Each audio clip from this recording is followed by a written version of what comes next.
शहाजी जे आहेत ते असं बाबासाहेबांविषयी काही बोललेलेच नाही विनाकारण। मला वाटतं त्यांच्या तोडून मरडून काहीतरी त्याचा वेगळा अर्थ काढून राहुल गांधी काँग्रेस हा असा प्रयत्न करता आहेत।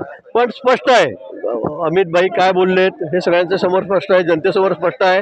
पण आता आपला जो कुठला विषय राहिलेला नाही, सगळा जनमत सगळा कौल हा महायुतीच्या बाजूने आहे आणि म्हणून एक विरोधकांचा केविलवाणा प्रयत्न चाललेला आहे आणि मग धक्काबुक्की करायची, लोटालोटी करायची।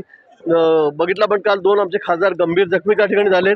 फक्त विषयांतर करायचं कुठेतरी असा प्रयत्न केविलवाणा प्रयत्न राहुल गांधींचा त्याच्या टीमचा त्या ठिकाणी चाललेला आहे आणि म्हणून त्याच्या निषेधार्थ आम्ही या ठिकाणी घोषणाबाजी केलेली आहे, आंदोलन करतोय।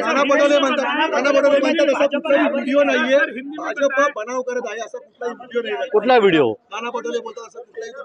समोर दोन्ही खासदार आमचे जखमी झालेले आहेत, त्यांना लागलेला आहे, डॉक्टरांनी सुद्धा सांगितलेलं आहे, त्यांचं स्टेटमेंट या ठिकाणी मेडिकल ऑफिसरचं आलेलं आहे आणि म्हणून या संदर्भामध्ये बनाव करतायत, खोटं बोलतायत असं कुठेही नाही। पण अतिशय उद्विग्न विरोधी पक्ष झालेला आहे आणि म्हणून काहीतरी आता कारण शोधायचं, गोंधळ घालायचा। अमित भाई जे बोलले ते सगळ्यांसमोर स्पष्ट आहे, कुठेही मान्य बाबासाहेब आंबेडकरांचा अनादर त्यांनी त्या ठिकाणी केलेला नाही, त्यांच्याविषयी वेगळं बोललं नाही। भारतीय जनता पक्षाला बाबासाहेबांविषयी किती आस्था आहे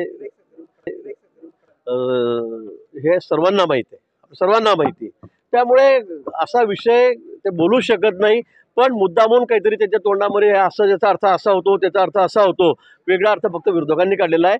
लोकांना कुठे त्याबद्दल आक्षेप नाही।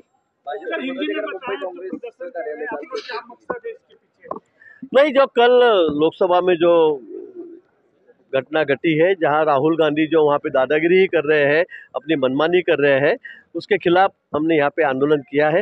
मुझे लगता है कि राहुल गांधी महाविकास आघाड़ी इनके पास अब कोई विषय नहीं रहा है, उनके पीछे जनमत भी नहीं रहा है। हमने देखा हरियाणा होगा, यहाँ पे होगा, महाराष्ट्र में किस तरह से जनादेश हमें मिला है, तो इससे वो शायद बौखला गए हैं और जानबूझकर हंगामा खड़ा करने की